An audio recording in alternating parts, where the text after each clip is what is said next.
I mean, is Cooper Rush worth 2.5 points? I would hope Quinn Ewers put up a decent stat line against Arizona State. If he didn't, we have a real problem. You can say the same thing about Creighton. Okay, they had the one good game against Kansas at home. When Toast talks about the kicking market, it's like some earth is flat. Washington State. True or false, this is going to be a dog walking. Dog walking. This is my dog walking of the day. I think it's going to be very ugly. I didn't. Dog walking. Buzzsaw. I think this is going to be I didn't ugly. end up betting it. Hey, get the sauce. No, I didn't end up betting that one. I also didn't end up betting Washington State plus the 7.5. I was going to bet that. Yeah, actually, I bet 2 games tonight. That's it. The Rockets, which obviously they just choked the game away in the second half of the fourth quarter. And then I have Golden State. So I didn't really have a ton of action down tonight, which is probably a good thing because I think, you know what? No, I would have won Ohio State if I bet it. I was going to bet that one. Oh my God, dude, I didn't bet pushed that on that. either. Are you kidding me? They covered 30. They covered or led 39 minutes and 48 seconds out of a 40-minute game, and I pushed. Did you see how it ended? Oh, I watched the whole damn thing. Yeah, Freaking crazy ending to the I game. was so pissed. And I think then- I think Helms was on Maryland plus 2.5 too. yeah. Because judging by his reaction, I'm pretty sure he had the Terps at 2.5. I actually felt bad. Like, oh, I was going to bet Ohio State too. Didn't. They ran such a good inbounds play off the baseline to where they couldn't get fouled because they had the shot right away. I was like, come on. Like the one time the team avoids getting fouled when you need them to. When you need them to. Yeah, I thought they were going to be shooting. I thought they were going to be shooting shots before the inbound. Apparently they had a foul to give. That last play, I didn't really know what was going on. But all right, this will be a quick one. I got 4 games loaded up. And a lot of you that are in here probably already heard Trevor go through this because he just got off his other show. By the way, so tomorrow we're going to do a quick live stream around 9:30, 9:45 p.m. Eastern time, so not our normal time. And then right before the Pump Fake Pod starts their show, which is at 10, because they go through like 80 games on their show for Saturday. So we're going to do and then our show on Saturday morning, we go through a shitload. So we're just going to go through a few early, and then we'll be in the comments for them. That's tomorrow night. But anyway, tonight, VCU on the road at Dayton. I know Trev had mentioned on his show that he was leaning towards Dayton. I kind of was leaning the other way, but I don't know a ton about these teams. I'm all ears. I'll put Dayton up for Trevor because he did say he was leaning that way. I don't know if he actually bet it. I did, yeah. Go ahead, Trev. I bet Dayton. Right. I bet Dayton too. So go ahead. You can go first though. All right. Yeah, I mean, Dayton catching points at home. The last time it was a pick 'em, I guess. It closed against Marquette at home. Otherwise, they've always laid points. So this is like a rare spot catching points with Dayton at home. So they're desperate as all hell. Like if they want to contend and have a chance in this A10 race, they have to have tomorrow. If they lose it, they can just pack it in until the conference play. Their tournament starts because there's no chance that they're going to do it. George Mason 9-1, VCU's 8-2, and I believe they are. I think they're a game behind or 2 games behind VCU here. So this is an absolute must-have game. I know they've had some injuries. I forget the exact name of the guy. He didn't play last game, but regardless, like this is Dayton on a Friday night at home, catching points in a must-have game against the top dog in the conference on national television too. I think Dayton gets up. I think they win this game, but the fact that I was catching 2 instead of 1.5, I just took the bucket given some late game fouling or whatever that may ensue. So I like Dayton in the desperate spot here at home, so I will take it. It's also a revenge spot. No, they haven't played them. Disregard that. So yeah, I pulled up the standings while you were talking. Dayton sitting at 6-4 in conference. So yeah, this would be it. If they lose this one, they'd be in quite the deficit here. Toast, you're on Dayton too. Really? I thought Dayton sucks. That's the thing is that they had this label of they didn't play well to start conference play, and that's where it was kind of like a lot of people I think lost a lot of money with them. They've played some close games too, 5-point games to St. Joe's, 2-point games to Loyola Chicago. But I mean, since that Loyola Chicago game where they finally got a win after losing 3 straight and 4 of their last 5 before that game, they kind of went on a run. They had one clunker on the road against St. Bonaventure. where they got absolutely blown away. But I mean, besides that, they've been playing really well. They just beat Davidson, who's a pretty decent team as well. Malachi Smith is the guy that Trevor was talking about, and he's probably one of, if not their best player. He didn't play last game, but this line being so short kind of tells me that he probably plays plays tonight. Excuse me. So this game is just going to depend on Dayton. I assume that I feel like Dayton's going to be able to hit their shots at home. They're the best three-point shooting team in the conference by far. And I feel like if they can hit those shots, they're going to be all right. So yeah, I was on Dayton too. Again, like Trevor said, this is like a desperate spot for them. This is essentially their season's kind of on the line here in a way. And I was saying I thought Dayton sucked. That being said, I bet Dayton one time this year. I think it was in the St. Joe's game, and they won comfortably. So the only time I called on Dayton, they answered my call. So maybe I shouldn't throw hate at them. Save the number, okay? I will actually. What finally intrigued me enough to put Dayton up under my face was you saying they're getting a piece back. Obviously, I don't know who the piece is, but I was kind of listening, like, give me a reason to bet Dayton. And there's something. If you said, well, it's not confirmed that they're getting that piece back, but you said the line is indicative that that piece might be back, right? Yeah, I would assume so. If I would assume that it would be at least 3 if they thought he wasn't playing. I don't know, Trevor. I don't know if that's crazy or not, but. No, if he gets ruled out, I imagine this probably flips over to VCU. Yeah, exactly. Or VCU gains another point or two. No, I get you. For sure. Jen M is in the comments. She's saying, if I wait, what way do you think the line is going to move? I suppose it depends on that injury news. Yeah, I believe it opened 2.5, Huff said. Yeah. So it's moved towards Dayton already. If everything goes our way, I would say this game is a pick'em or Dayton's a slight favorite when we wake up in the morning. All right. Or closer, maybe a couple hours before tip, but regardless. So we're on to game number 2. USC, Purdue. Purdue by 20 plus here. I don't know about that. Trevor, go ahead. I'm curious to hear what your thoughts are because I'm cold as ice right now. But this USC team, I'm so intrigued by this team. But I didn't expect them. I didn't bet them, but I didn't expect them to lay an egg against Northwestern either, even though they were coming off that Michigan State win. So I'm curious to hear because you're kind of the Purdue whisperer around here. The Purdue whisperer. Yeah, I mean USC. Like I know there's the argument about second game on a road trip. Teams play better. I get that, but they just played at Northwestern, and now they're going to go to like Mackey on a Friday night. Like it hasn't been a recipe for success. I think the only game Purdue hasn't covered on a Friday night at home was that IU game. Like otherwise, they've just kind of like pounded like Alabama on the Friday night, Michigan. There was another game, and then we got tomorrow too. So Purdue shows up. I mean, especially national television, like everyone's watching. They did just go to Iowa. They kind of they were hanging around and then they pulled away late, but coming home, I mean, like they forced some turnovers. Purdue does, which will really kind of hurt USC here. USC not great at hanging on to the ball entirely. And USC also gives up a ton of points in the paint, and Purdue's number 1 in the conference at scoring inside the paint. I mean, you got Braden driving, slashing, and then kicking it out to Coffin Red or somebody outside.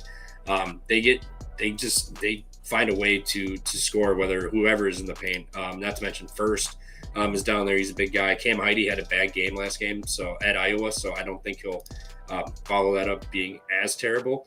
But Josh Cohen, he's solid, but this will be his first game against a real crazy environment. I think he came from St. Francis, New York or something last year. So I mean, I know he's played some. Give him some little credit. He went from St. Francis to UConn. No, you're right. I was just talking. That's all. No, you're good. You're good. Apparently, Toast has a hard on for this coach. No, I just capped this game 20 minutes ago. That's the only reason I know this. But I like Purdue here. Let's do it. I'm not sure if I'm going to play the team total or the spread here. I mean, if I like the team total, I think USC maybe hangs around a little bit because they're gonna force them to keep playing, but. Purdue could also win this game 78 to 62. Just cutting off all USC's water, making life hell, forcing turnovers, and just being efficient on offense and just kind of taking the foot off the gas a little bit late. But gun to my head, I'll take Purdue with the 13.5 at home. I think this spread's kind of telling you, especially after the IU game, they were laying 12 and almost lost outright.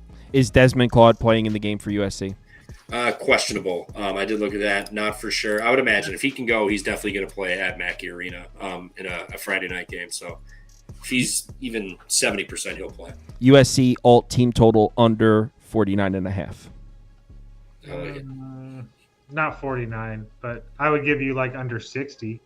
Like that would probably Their be team a good total. one. I mean, that's not even. That's what is the team total at? 62.5. You can take under 50. That's not even that bold of a call. Well, I'm just saying. I mean, Or take USC then. I'm not taking USC. You said you liked USC. It'd be USC or pass. I'm not laying double digits. I understand it's Friday, but this USC team's been like Dr. Jekyll and Mr. Hyde type of shit. So like at times they look really bad, at times they look really good. So if they again, I was just about to say before that comment statement, if Claude plays and stuff, it would be USC for me. But again, I won't bet it just because I know he's not probably going to be 100%. But so it would still be USC or pass for me. Let's go to the next game. I will say USC's guards and forwards are pretty big. They're all like 6'7", 6'8", so that might cause a little bit of issue for Purdue. It's a building play. It's a building play. I was going to say, it's hard to – didn't want to go into it because it is Mackey, and if they start rolling, it's especially with that pick and roll and stuff, it's going to be nice. We saw it happen when Michigan went in there and Purdue just caught fire, and it was That's over. Why I love Mackey too. I believe. So, yeah, I get it. Now we move on to probably the game most people are interested in here. Maybe Big East game of the year. One of them. Red hot Connecticut Huskies. I'm a little worried that not that I've surveyed not that I've canvassed the whole college basketball community. Seems like Connecticut seems to be the popular pick here, and I am currently holding a UConn -2 ticket. So I'm pretty sure Trev is on UConn as well. I'm almost positive Toast is on UConn as well. I think Juice said he was on UConn. We're all on UConn here. And I think the big news, which they're about to talk about, is the guy's back for UConn. McNeely. So, yeah. That's not the big news. What do you There's mean? bigger No, news. that's right. That news is second to the real news. That's secondary news. I flirted with this earlier in the week with Trevor. I told him I thought it was coming. It is official. $2 beer night at UConn. Let's go. Wait, Hartford or Gamble? This is it's at Stores.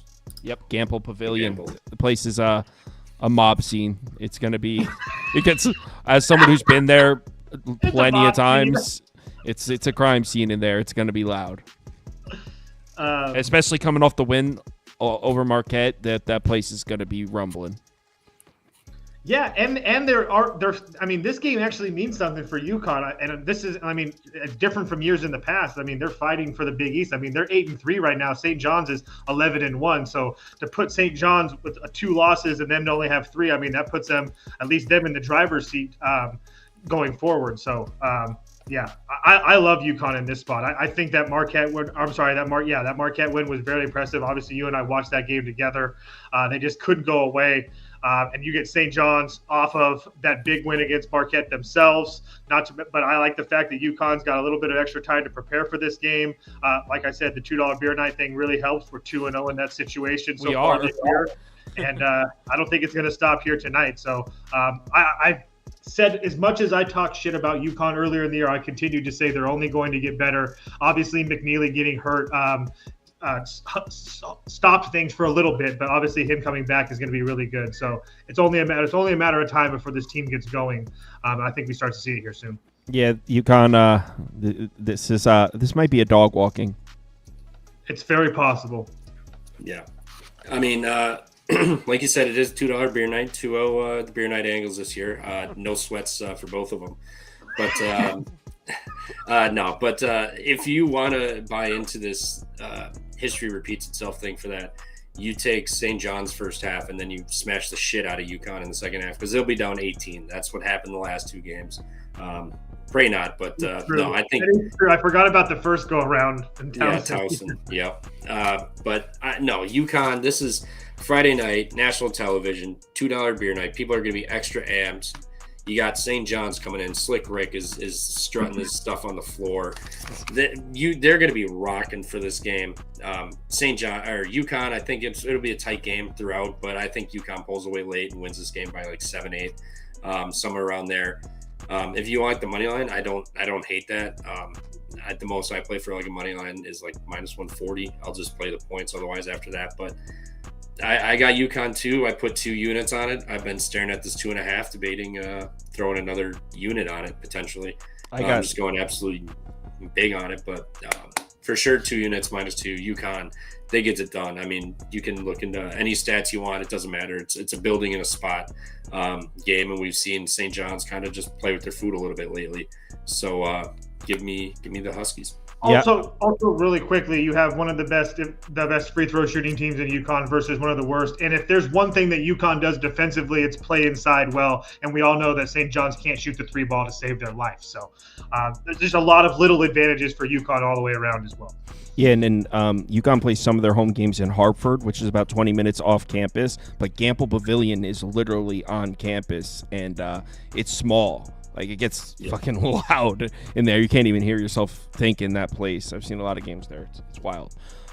So, yeah, UConn up.